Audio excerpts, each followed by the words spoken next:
తాకట్లో ఉన్న బంగారాన్ని విడిపించి ఆ రోజున మార్కెట్ ధర కట్టి మిగిలిన డబ్బును మీకు అందిస్తుంది కొమ్మూరి గోల్డ్.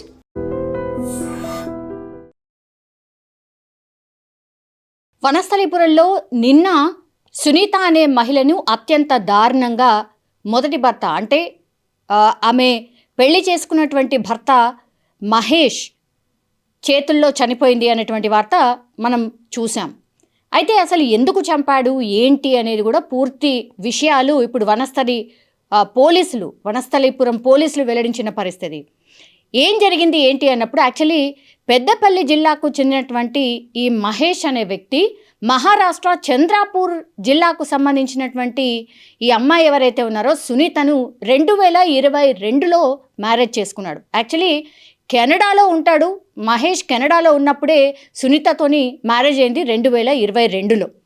సో అక్కడ జాబ్ ఉంది, కెనడా వాసి, అక్కడే స్థిరపడాలి అని అనుకున్నారు. మ్యారేజ్ తర్వాత సునీతను కూడా తీసుకెళ్ళి అక్కడే ఉన్న నేపథ్యంలో ఇద్దరికి పడలేదు. ఇద్దరి మధ్య మనస్పర్ధలు వచ్చాయి.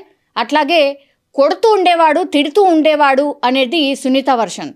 దీంతో ఆమె తిరిగి వచ్చేసింది 8 నెలలకే. అంటే 22లో మ్యారేజ్ అయితే 8 నెలలకే తిరిగి వచ్చేసింది. అంటే 2023లో అలా తిరిగి వచ్చేసింది. దీంతో తిరిగి వచ్చిన తర్వాత ఆమె నివాస ప్రాంతం ఏదైతే ఉందో చంద్రాపూర్లో మహేష్ మీద కేసు పెట్టింది, గృహహింస కేసు పెట్టింది. అట్లాగే విడాకులు కావాలి అని కేసు అయితే నమోదైంది. దీంతో చంద్రాపూర్ పోలీసులు మహేష్ మీద లుకౌట్ నోటీసులు జారీ చేశారు.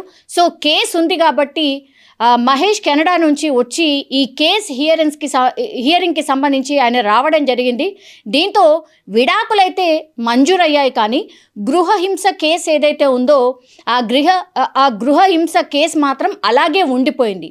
ఆ కేసు వాదనలు ఒకవైపు, ఇంకోవైపు ఏమో మహేష్ ఆల్రెడీ విడాకులకు సంబంధించిన స్ట్రెస్లో ఉన్నాడు. ఈ టైంలోనే మహేష్ వాళ్ళ మదర్ కూడా గుండెపోటుతో చనిపోయింది. దీంతో ఈ రెండింటిని అతను తీసుకోలేకపోయాడు. అండ్ మదర్ చనిపోయిన తర్వాత మళ్ళీ తిరిగి వెళ్దాము కెనడాకి అనే ప్రయత్నం చేసినప్పుడు మహేష్కి వీసా మంజూరు కాలేదు, ఎందుకంటే ఆయన మీద కేసు ఉంది కాబట్టి. సో ఇవన్నీ చూసుకున్నప్పుడు ఆయన పూర్తిగా సునీతనే దీనికి కారణం, నా మీద ఇట్లాంటి కేసు పెట్టింది కాబట్టి నాకు అసలు ఫ్యూచర్లే లేకుండా చేసింది, కాబట్టి ఆమెను ఎట్లాగో అంతమొందించాలి అని ఫిక్స్ అయిపోయాడు. అందులో భాగంగానే జస్ట్ ఒక నెల క్రితం అంటే 2024లో వాళ్ళకి విడాకులు మంజూరు అయిపోయినాయి. సో అప్పటి నుంచి సునీత ఇక్కడికి వచ్చి వనస్థలిపురంలో ఉంటూ ఆమె ఒక సాఫ్ట్వేర్ ఉద్యోగం కూడా చేయడం స్టార్ట్ చేసేసింది. అయితే సాఫ్ట్వేర్ ఉద్యోగం చేస్తున్నటువంటి క్రమంలోనే ఆమెకు ఒక పర్సన్తోని పరిచయం ఏర్పడింది. దీంతో పరిచయం కాస్త ప్రేమగా మారి వాళ్ళిద్దరు కూడా మ్యారేజ్ చేసుకున్నటువంటి పరిస్థితి. మ్యారేజ్ చేసుకునేటప్పుడు కూడా సునీత ఆల్రెడీ నేను మహేష్ని మ్యారేజ్ చేసుకున్నట్టుగా ఆమె ఎక్కడ కూడా చెప్పలేదు. దీంతో ఒక రకంగా నిజం చెప్పాలంటే సునీత నిజం చెప్పకుండానే మహేష్ అనే వ్యక్తి అంటే ఆమె భర్త ఆల్రెడీ నేను విడాకులు తీసుకున్నాను అనే మాట చెప్పలేదట. సో ఈ రెండో భర్తకి ఇప్పుడు ఈ మర్డర్ తర్వాత ఈ విషయం అయితే తెలిసింది. దీంతో మహేష్ ఏం చేశాడు, ఇంకా లాభం లేదు, ఖచ్చితంగా ఎక్కడుంది ఏంటి అనేది కూడా ట్రేస్ చేయాలి, ఆమె జీవితాన్ని కూడా నాశనం చేయాలి అని డిసైడ్ అయినట్టుగా పోలీసు విచారణలో చెప్పినట్టుగా చెప్తున్నారు.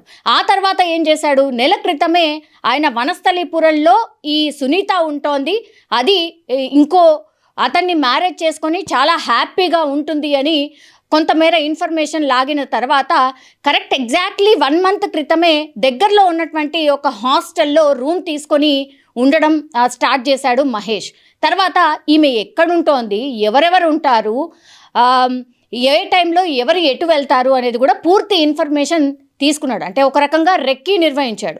3-4 రోజుల క్రితం అయితే పూర్తి స్థాయిలో రెక్కీ నిర్వహించాడు. ఏ టైంలో ఎవరెటు వెళ్తున్నారు, ఈమె ఏ టైంకి వెళ్తోంది, ఆ ఇంట్లో ఎవరెవరు ఉంటారు అనేది కూడా పూర్తి స్థాయిలో ఇన్ఫర్మేషన్ అంతా గ్యాదర్ చేసుకున్నాడు. దీంతో పథకం ప్రకారం ఈ-కామర్స్ సైట్ నుంచి ఈ కొబ్బరి బొండాన్ని కట్ చేసే కత్తి కావచ్చు, దాని తర్వాత పెద్ద పెద్ద రాక్స్ని కట్ చేసేటటువంటి మిషన్ కావచ్చు, ఇవన్నీ కొనుగోలు చేశాడు మహేష్. ఆ తర్వాత ఖచ్చితంగా ఈరోజు వెళ్ళి నేను మర్డర్ చేయాల్సిందే అనుకున్నాడు.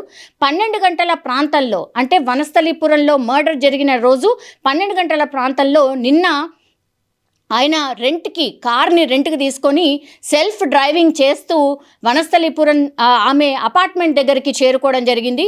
ఆ తర్వాత పథకం ప్రకారం లిఫ్ట్ ఉపయోగించకుండా మెట్ల మార్గంలో పైకి వెళ్ళాడు అండ్ సునీత ఉంటున్నటువంటి అపార్ట్మెంట్ డోర్ కొట్టాడు. దీంతో సునీతతో పాటు వాళ్ళ అత్త మాత్రమే ఉంది. ఆ టైంలో హస్బెండ్ ఆల్రెడీ సాఫ్ట్వేర్కి సంబంధించిన జాబ్ చేస్తాడు ఆయన కూడా, కాబట్టి ఆయన కూడా వెళ్ళిపోయాడు, అంటే ఆఫీస్కి వెళ్ళిపోయాడు. సునీత ఓన్లీ వాళ్ళ అత్త ఇద్దరు మాత్రమే ఉన్నారు అని తెలుసుకున్న తర్వాత డోర్ కొట్టి సునీత డోర్ తీయడం, ఆ తర్వాత వెంటనే గబా సునీతని ఒక రూమ్లోకి తీసుకెళ్ళి లాక్ చేసేసుకున్నాడు. ఆ తర్వాత విచక్షణారహితంగా ఆయనతో పాటు తెచ్చుకున్నటువంటి కత్తి ఏదైతే ఉంటుందో ఆ కత్తితోని ఆమె మెడ భాగం మీద, పొట్టలో, అట్లాగే తల మీద పూర్తి స్థాయిలో పొడవడం జరిగింది. ఆ తర్వాత చనిపోయిందా లేదా అని చెక్ చేసుకున్న తర్వాత ఇంకా కూడా ఊపిరాడుతుంది అని తెలుసుకున్నటువంటి మహేష్ దగ్గరలో ఉన్నటువంటి ఒక పెద్ద వస్తువుతోని ఆమె తల మీద మోది చంపేసినట్టుగా కూడా ఇప్పుడు పోలీసులు అయితే చెప్తున్నటువంటి పరిస్థితి. ఇదంతా జరుగుతున్నటువంటి క్రమంలో సునీతతో పాటు వాళ్ళ అత్త కూడా ఉంది కాబట్టి గట్టిగా సునీత కేకలు వేయడం, ఆ తర్వాత చూసేసరికి మహేష్ లాక్కొని సునీతని ఒక రూమ్లోకి తీసుకెళ్ళి లాక్ వేసేసుకున్నాడు. ఆయనతో పాటు పెట్రోల్ కూడా తీసుకొని వచ్చాడు అనేటువంటి మాట ఈ అత్త చెప్పింది. ఆ తర్వాత బయట ఉన్నటువంటి అపార్ట్మెంట్ వాసులకి గట్టిగా కేకలు వేయడంతో అందరు బయటకు వచ్చారు. తర్వాత అత్త పూర్తి స్థాయిలో ఎవరో వచ్చి లోపలికి మా కోడల్ని తీసుకెళ్ళి లాక్ వేసేసుకున్నాడు, రండి కాపాడండి అనేటువంటిది చెప్పడంతో ఈ అపార్ట్మెంట్లో ఉన్నటువంటి వాళ్ళు కూడా కాపాడే ప్రయత్నం చేయడం, కానీ లోపల నుంచి గట్టిగా కేకలు వినిపిస్తున్నాయి. ఆ తర్వాత చంపుతున్నటువంటి చప్పుళ్ళు వినబడ్డంతో వెంటనే పోలీసులకు ఇన్ఫర్మేషన్ ఇచ్చారు. పోలీసులు చేరుకున్న తర్వాత కూడా మహేష్ లోపలనే తను లాక్ చేసుకొని ఉన్నాడు. సునీత అక్కడ రక్తపు మడుగులో కంప్లీట్లీ చనిపోయి ఉన్నటువంటి పరిస్థితి. దాని తర్వాత పోలీసులు ఎంత డోర్ కొట్టినా కూడా పోలీసులకు కూడా డోర్ తీయలేదు. దీంతో బలవంతంగా డోర్ని బ్రేక్ చేసి లోపలికి ఎంటర్ అయిన తర్వాత ఆయన పూర్తిగా రూమ్ మొత్తంగా కూడా పెట్రోల్ అంతా పోసేసి, మీరు దగ్గరకు వచ్చారంటే పూర్తిగా నేను లైటర్తో వెలిగించేసుకుంటాను, నేను చనిపోతాను అనేటువంటిది గట్టిగా కేకలు వేయడం స్టార్ట్ చేశాడట. దీంతో సంధాయించారు పోలీసులు. నువ్వు చేసేదేవో చేసేసావు, కానీ నువ్వు నీ చట్టాన్ని మాత్రం నీ చేతిలోకి తీసుకోకు, దయచేసి నీ వర్షన్ ఏంటో మేము వింటాం, మేము నీకున్నామన్నటువంటి మాట చెప్పే ప్రయత్నం చేశారు. దీంతో చాలాసేపు వాదోపవాదాలు అనుకోండి, చాలాసేపు గట్టిగా అరుపుల తర్వాత కొంతమేర ఆయనని అంటే మహేష్ని పోలీసులు అదుపులోకి అయితే తీసుకున్నారు. లేదంటే ఇంకో అనర్థం కూడా జరిగిపోయేది. ఎందుకంటే అపార్ట్మెంట్లో పూర్తిగా పెట్రోల్ మొత్తం పోసేసి ఉన్నాడు. ఒక్కసారి లైట్ చేసి ఉంటే మాత్రం పూర్తిగా అపార్ట్మెంట్లో ఉన్న వాళ్ళకి అట్లాగే అక్కడ ఉన్నటువంటి వాళ్ళకి కూడా పెద్ద ప్రమాదం జరిగేది.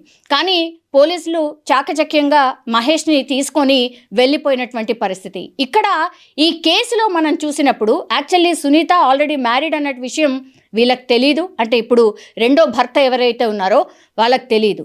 ఇంకోటి, సునీత ఇప్పుడు 4 నెలల గర్భవతి అని కూడా పోలీసులు చెప్పినటువంటి పరిస్థితి. సో 4 నెలల గర్భవతి. ఆ తర్వాత హస్బెండ్ వాళ్ళ ఫ్యామిలీకి అసలు ఈమె ఆల్రెడీ మ్యారీడ్ అన్న విషయం ఒకటి తెలీదు. తర్వాత కెనడా నేను వెళ్ళలేకపోతున్నాను, ఈమె కేసు పెట్టడం వల్లనే నేను ఇంత భయంకరమైన పరిస్థితికి వచ్చేసాను అని ఒకటి. ఈ కేసు నడుస్తున్నటువంటి క్రమంలోనే అలా అంటే మహేష్ వాళ్ళ మదర్ కూడా చనిపోవడంతో పూర్తిగా డిప్రెషన్లోకి వెళ్ళిపోయాడు. కాబట్టి ఇదంతా చేసుకొని వచ్చినట్టుగా పోలీసుల విచారణలో మహేష్ చెప్పినట్టుగా కూడా చెప్తున్నారు. ఇంకా విచారణ అయితే కొనసాగుతోంది. మహేష్ ఒక్కడే ఉన్నాడా, లేకపోతే ఇంకెవరైనా సహకరించారా, ఇంకేమైనా రీజన్ ఉందా, ఈ కోణంలో అయితే పోలీసులు అయితే విచారణ చేస్తూ ఉన్నారు. కానీ ఆయన చెప్పిన దాని ప్రకారం నేను సునీతను చంపడానికి కారణం ఇదే అన్నటువంటి మాట మహేష్ చెప్పినట్టుగా కూడా చెప్తున్నారు. ఇప్పుడు ఈరోజు అతన్ని హాస్పిటల్లో పూర్తిగా టెస్టులు చేయించిన తర్వాత కోర్టు ముందు హాజరు పరచబోతున్నారు. ఆ తర్వాత ఏముండబోతోంది, ఫర్దర్గా ఈ కేసులో ఏం జరగచ్చు, అండ్ వనస్థలీపురం పోలీసులు కూడా ఈ కేసుకి సంబంధించి మీడియాతో పూర్తి వివరాలు చెప్పే అవకాశం అయితే కనిపిస్తోంది.